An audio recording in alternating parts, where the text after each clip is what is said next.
nul ne peut contester le fait que l'accord d'Arusha a pu ramener la paix au Burundi.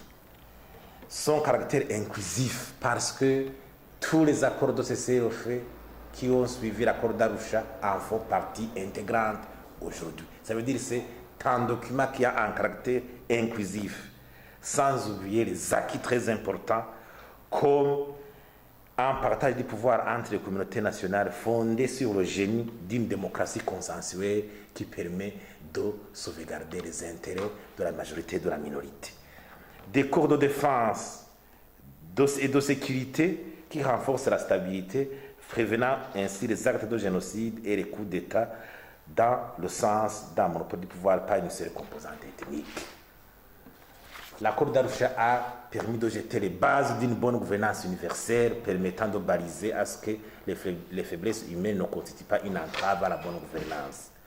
Il a aussi permis à tracer une trajectoire d'une réconciliation véritable allant à cicatriser des blessures profondes laissées par des crises antérieures, notamment la commission Vérité et Conciliation et d'autres.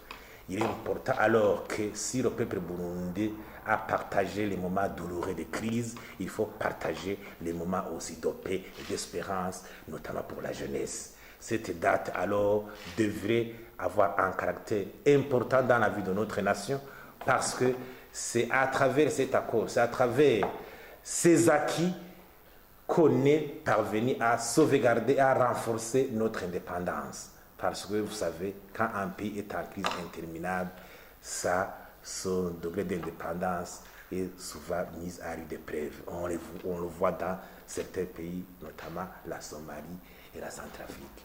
Le fait que notre nation est toujours debout, c'est qu'à un certain moment, les Burundais ont pris la stratégie de la rupture avec une période sombre de notre histoire pour plutôt se tourner vers l'espérance.